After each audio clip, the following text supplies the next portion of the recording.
अब है हमारे पास नेक्स्ट डार्बॉक्स थ्योरम। स्टेटमेंट है if a function f defined on close interval A b is such that f is derivable on close interval A b. मतलब कि function defined कहाँ से कहाँ तक है, फंक्शन जो है डिफाइंड है क्लोज इंटरवल ए बी से लेकर r तक। और पहली चीज हमें क्या दे रखी है कि f इज डेरिवेबल, मतलब कि फंक्शन डिफरेंशिएबल है, पूरे के पूरे इंटरवल पे फंक्शन के हर पॉइंट का डिफरेंशिएशन निकल सकता है। और दूसरी चीज क्या दे रखी है कि f dash a and f dash b are of opposite signs. मतलब कि अगर ये प्लस का है तो ये माइनस का होगा, और अगर ये माइनस का है तो ये प्लस का होगा। इन दोनों के जो साइंस हैं वो अपोजिट हैं। देन ये दो चीजें दे रखी हैं। देन हम एक सी पॉइंट ढूंढना है जो कि ए और बी के बीच में हो, मतलब कि ओपन इंटरवल ए बी में हो, such that F dash C is equal to 0। हम एक सी पॉइंट ढूंढना है ओपन इंटरवल ए बी में जिसके ऊपर फंक्शन का डेरिवेटिव 0 आंसर दे रहा हो। ठीक है, ये वाले जो ए और बी थे ये एंड पॉइंट्स थे, और इन दोनों के ऊपर फंक्शन के अपोजिट साइन थे। हो सकता है ए पे पॉजिटिव हो, बी पे नेगेटिव, या ए पर नेगेटिव और बी पे पॉजिटिव। देन हम एक सी पॉइंट ढूंढना है ए और बी के बीच में जिसके ऊपर फंक्शन का डेरिवेटिव 0 आंसर दे। ठीक है, तो ये सारी चीजें गिवन है और ये हमें प्रूफ करना है। तो प्रूफ में हमने कहा कि मान लो एफ डैश ए तो पॉजिटिव है और एफ डैश बी नेगेटिव है, क्योंकि इनके साइन अपोजिट थे, किसी को भी पॉजिटिव और किसी को भी नेगेटिव मान लो। तो हमने मान लिया कि एफ डैश ए तो पॉजिटिव है और एफ डैश बी नेगेटिव है। उसके बाद हमने कहा क्योंकि एफ डैश ए पॉजिटिव है, ठीक है, तो ये हमने रिजल्ट पढ़े थे कि अगर फंक्शन का डेरिवेटिव किसी पॉइंट पर ग्रेटर देन 0 आंसर दे रहा हो तो फंक्शन इंक्रीजिंग था। इंक्रीजिंग का मतलब जैसे देखो ये है, मान लो सपोज ये है ए, ये है बी। फंक्शन डिफाइंड कहाँ से कहाँ तक है, क्लोज इंटरवल ए बी से लेकर आर तक। ठीक है, और एफ का डेरिवेटिव ए पर पॉजिटिव है, इसका मतलब फंक्शन इंक्रीजिंग है। इंक्रीजिंग का मतलब हमें ए के अबाउट एक उसकी नेबरहुड मिलेगी ए से लेके ए प्लस डेल्टा 1 तक। नॉर्मली जो हम नेबरहुड्स लेते थे वो ऐसी लेते थे, ठीक है, लेकिन क्योंकि ए की लेफ्ट साइड में तो फंक्शन डिफाइंड ही नहीं है, फंक्शन डिफाइंड ही कहाँ पर है, ए और ए उसके राइट साइड में, इसीलिए हम ऐसी नेबरहुड नहीं लेंगे। हम सिर्फ क्या लेंगे, ए से लेकर ए प्लस डेल्टा 1 तक की, जिसमें कि छोटे पॉइंट पे फंक्शन छोटा आंसर देगा और बड़े पॉइंट पे बड़ा फंक्शन आंसर देगा। मतलब कि फंक्शन जो है वो इंक्रीजिंग है। सपोज मैंने यहाँ कोई एक्स लिया तो अंडरस्टूड है ए इज लेस देन एक्स, तो एफ ऑफ ए छोटा होगा एफ ऑफ एक्स से। यही लिखा है यहाँ पर कि एफ ऑफ ए छोटा है एफ ऑफ एक्स से, जब भी हम एक्स कहाँ से कहाँ तक ले रहे हैं, ए से लेकर ए प्लस डेल्टा 1 तक ले रहे हैं। रिपीट कर रही हूँ, ये हमने रिजल्ट पढ़ा था कि अगर फंक्शन का डेरिवेटिव किसी पॉइंट पर पॉजिटिव आंसर दे रहा है तो फंक्शन इंक्रीजिंग होगा। इंक्रीजिंग का मतलब होता है ए के अबाउट किसी नेबरहुड में इंक्रीजिंग होगा, मतलब कि छोटे पॉइंट पे छोटा आंसर देगा, बड़े पॉइंट पे बड़ा आंसर देगा। तो ये हमने ले ली ए के पास में एक जगह ए से लेकर ए प्लस डेल्टा 1 तक, और इसके हर पॉइंट पे क्या होगा, फंक्शन छोटे पॉइंट पे छोटा और बड़े पॉइंट पे बड़ा आंसर देगा। सपोज मैंने x यहाँ लिया तो अंडरस्टूड है a छोटा है x से, तो f ऑफ a छोटा हो गया f ऑफ x से। तो ये लाइन हमने यहाँ लिख दी कि f ऑफ x बड़ा है f ऑफ a से for all x belongs to this. आगे f डैश b क्या था, नेगेटिव। नेगेटिव में हमने पढ़ा था कि b के आसपास के पॉइंट्स पर फंक्शन जो है वो डिक्रीजिंग होगा। डिक्रीजिंग का मतलब छोटे पॉइंट पे बड़ा आंसर देगा, बड़े पॉइंट पे छोटा आंसर देगा। तो अब हम लिखेंगे कि b के अबाउट, मान लो ये हो गया b माइनस डेल्टा 2। इसमें इस हिस्से में फंक्शन जो है वो डिक्रीजिंग होगा। सपोज मैंने x यहाँ ले लिया। डिक्रीजिंग का मतलब है, यहाँ पर देखो x छोटा है b से, डिक्रीजिंग का मतलब है छोटे पॉइंट पे बड़ा आंसर और बड़े पॉइंट पे छोटा आंसर। अगर एफ डैश ए पॉजिटिव हो तो एफ ए के आसपास के पॉइंट्स पे इंक्रीजिंग होता है, और अगर एफ डैश बी नेगेटिव हो तो एफ बी के आसपास के पॉइंट्स पर डिक्रीजिंग होता है। डिक्रीजिंग का मतलब छोटे पॉइंट पे बड़ा आंसर और बड़े पॉइंट पे छोटा आंसर। तो हमने ये लिख दिया कि यहाँ से लेकर यहाँ तक हमें एक सेट मिला जिस पर फंक्शन डिक्रीजिंग है। यहाँ पर x छोटा था b से, लेकिन f ऑफ x बड़ा आएगा f ऑफ b से, क्योंकि फंक्शन डिक्रीजिंग है। तो वो यहाँ लिख दिया कि f ऑफ x बड़ा है f ऑफ b से, जब भी हम x कहाँ से ले रहे हैं, b माइनस डेल्टा 2 से लेके b के बीच में से ले रहे हैं। ठीक है, उसके बाद क्योंकि फंक्शन डिफरेंशिएबल था and every differentiable function is continuous, इसलिए फंक्शन क्या हो गया, continuous. And every continuous function is bounded, ये हमने फर्स्ट चैप्टर में पढ़ा था। सो यहाँ से फंक्शन क्या हो गया, बाउंडेड। और ये भी हमने फर्स्ट चैप्टर में पढ़ा था कि वो अपने बाउंड्स को अटेन करेगा। बाउंड्स को अटेन करने का क्या मतलब होता था, जो फंक्शन का सुप्रीमम है वो कैसा दिखाई देगा, एफ ऑफ सी टाइप का, वेयर सी कहाँ से होगा, क्लोज इंटरवल ए बी में से। और जो फंक्शन का इन्फीमम है वो भी कैसा दिखाई देगा, एफ ऑफ डी टाइप का, वेयर डी भी कहाँ से होगा, क्लोज इंटरवल ए बी में से।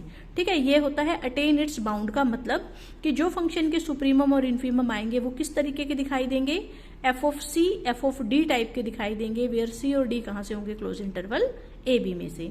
और सपोज करो हम एफ के सुप्रीमम को यू से लिख रहे हैं और इन्फीमम को एल से लिख रहे हैं। अब ये जो सी आया है, u बराबर आया है एफ ऑफ सी के, और c कहाँ से, क्लोज इंटरवल ए बी में से। अब ये जो c आया है हम प्रूफ करेंगे यही वो c है जिसके ऊपर फंक्शन का डेरिवेटिव 0 आंसर देगा, और ये बिलोंग कहाँ करेगा, ओपन इंटरवल ए बी में। ठीक है, आगे लिखा है u क्या था, सुप्रीमम ऑफ f। सुप्रीमम का मतलब least upper bound, least upper bound का मतलब अपर बाउंड, अपर बाउंड का मतलब u बड़ा होगा हमेशा f ऑफ x से। तो वो हमने लिख दिया u बड़ा है f ऑफ x से for all x belongs to close interval A B. अब देखो हमारा c कहाँ बिलोंग कर रहा था, c बिलोंग कर रहा था क्लोज इंटरवल ए बी में, लेकिन हमें जो प्रूफ करना है वो ये कि c बिलोंग कहाँ करना चाहिए, ओपन इंटरवल ए बी में। इसका मतलब हमें ये शो करना है कि ना तो c a के बराबर हो और ना ही c b के बराबर हो। ठीक है, इसलिए हमने लिखा है कि नाउ वी क्लेम दैट कि ना तो c a के बराबर है ना ही c b के बराबर है। मान लो, उल्टा मान लेते हैं कि मान लो c बराबर है a के, तो f ऑफ c किसके बराबर हो जाता है, f ऑफ a के। लेकिन वैसे f ऑफ c किसके बराबर था, u के, वो हमने यहाँ लिख दिया कि f ऑफ c किसके बराबर था, u के। तो तीनों बराबर हो गए, f of c f of a और f ऑफ c बराबर था u के, तो ये तीनों बराबर हो गए। ठीक है, लेकिन इक्वेशन 1 में हम क्या कह रहे थे, इक्वेशन 1 कि f ऑफ x बड़ा है f ऑफ a से जब भी हम x यहाँ से ले रहे हैं। ठीक है, और f ऑफ a की वैल्यू पुट कर दो, कितनी आई, u, तो यहाँ से हो गया f ऑफ x बड़ा है u से। ठीक है, f ऑफ x बड़ा है u से जब भी हम x यहाँ से ले रहे हैं। ठीक है, now this is a contradiction to this line, क्योंकि यहाँ तो हम कह रहे थे कि f ऑफ x हमेशा लेस देन इक्वल टू होगा u से पूरे के पूरे ए बी इंटरवल में, और यहाँ हम कह रहे हैं कि f ऑफ x बड़ा है u से। So this is a contradiction. क्यों आई कॉन्ट्राडिक्शन, क्योंकि हमने माना कि c बराबर है a के, तो कॉन्ट्राडिक्शन आ गई, इसका मतलब c is not equal to a। इसी तरह से अगर हम मान ले कि c बराबर है b के, तो f ऑफ c बराबर हो जाएगा f ऑफ b के, लेकिन f ऑफ c किसके बराबर था, u के, तो f of c f of b और u तीनों बराबर हो गए। इसकी वैल्यू उठाकर यहाँ पुट कर दो, f ऑफ b की वैल्यू कितनी आ गई है, अब u आ गई। यहाँ से फिर से हम कहाँ पहुंच गए कि f ऑफ x बड़ा है u से, लेकिन f ऑफ x तो हमेशा लेस देन इक्वल टू था u से, तो ये लाइन फिर से इसको कॉन्ट्राडिक्ट कर गई। इसका मतलब c और b अगर बराबर हैं तो भी कॉन्ट्राडिक्शन आ रही है, so c is not equal to b। तो ना तो c बराबर है a के, ना ही c बराबर है b के, लेकिन c बिलोंग कर रहा था इस इंटरवल में। इस इंटरवल का क्या मतलब है कि हो सकता है c a हो सकता है c b हो सकता है इसके बीच में से हो, लेकिन ना तो वो a है ना ही वो b है, तो अंडरस्टूड है वो कहाँ से है, इसके बीच में से है। So c belongs to open interval A B. ठीक है, इतना काम तो हो गया हमारा खत्म। अब जस्ट हमें क्या दिखाना है कि f dash c equal to 0 आना चाहिए। उसके लिए हम क्या करेंगे, एक बार मान लेंगे कि f डैश c पॉजिटिव है और कॉन्ट्राडिक्शन ला देंगे, और एक बार मान लेंगे कि f डैश c नेगेटिव है और तो भी कॉन्ट्राडिक्शन ला देंगे। इसका मतलब ना तो ये पॉजिटिव हो सकता ना ही ये नेगेटिव हो सकता, तो इसके पास सिर्फ क्या ऑप्शन बचेगी कि दिस मस्ट बी 0। ठीक है, सो पहला केस हमने माना f डैश c पॉजिटिव है। फिर से वही रिजल्ट लगाओ कि अगर फंक्शन का डेरिवेटिव किसी पॉइंट पर पॉजिटिव आंसर दे रहा है तो फंक्शन c के आसपास के पॉइंट्स पर इंक्रीजिंग बिहेवियर रखेगा। इंक्रीजिंग का मतलब सपोज ये हमारा c है, ठीक है, तो c के आसपास हमने ले लिया ये इतना हिस्सा, और यहाँ पर मान लो सपोज यहाँ हमने कोई x लिया, तो क्योंकि c छोटा है x से, c छोटा है x से, तो f ऑफ c छोटा होगा f ऑफ x से। ठीक है, क्योंकि c छोटा था x से, तो f ऑफ c छोटा हो गया f ऑफ x से। क्योंकि फंक्शन का डेरिवेटिव c पर पॉजिटिव आंसर दे रहा है, तो फंक्शन c के आसपास के पॉइंट्स पर इंक्रीजिंग बिहेवियर रखेगा। इंक्रीजिंग का मतलब छोटे पॉइंट पे छोटा आंसर और बड़े पॉइंट पे बड़ा आंसर। तो अगर मैं x इस इंटरवल में से उठाती हूँ तो पक्का c छोटा होगा x से, तो f ऑफ c छोटा हो गया f ऑफ x से। वही यहाँ पर लिख रखा है कि f ऑफ x बड़ा है f ऑफ सी से for all X belongs to this interval. लेकिन एफ ऑफ सी की वैल्यू कितनी थी, यू। और फिर से ये इसी लाइन को कॉन्ट्राडिक्ट कर रहा है कि यहाँ तो हम कह रहे थे यू हमेशा ग्रेटर देन इक्वल टू होगा एफ ऑफ एक्स से, और यहाँ हम कह रहे हैं कि यू छोटा है एफ ऑफ एक्स से, so this is again A contradiction. तो अगर हम एफ डैश सी को ग्रेटर देन 0 मानते हैं तो कॉन्ट्राडिक्शन आती है, इसका मतलब ये पॉसिबिलिटी खत्म हो गई। इसी तरह से अगर हम एफ डैश सी को लेस देन 0 मानेंगे तो भी हमारे पास क्या आ जाएगी, कॉन्ट्राडिक्शन। ठीक है, रिजल्ट फिर से वही कि अगर फंक्शन का डेरिवेटिव किसी पॉइंट पर नेगेटिव आंसर दे रहा है तो सी के आसपास के पॉइंट्स पर फंक्शन डिक्रीजिंग बिहेवियर करेगा। डिक्रीजिंग का मतलब है सपोज ये सी है, ये इसके आसपास का एरिया हो गया, ठीक है, और यहाँ पर आप कोई एक्स ले रहे हो तो एक्स छोटा है सी से, लेकिन क्योंकि डेरिवेटिव लेस देन 0 है फंक्शन डिक्रीजिंग है। डिक्रीजिंग का मतलब छोटे पॉइंट पर बड़ा आंसर और बड़े पॉइंट पर छोटा आंसर। ठीक है, तो ये हमने लिख दिया एफ एक्स बड़ा है एफ सी से for all X belongs to this interval.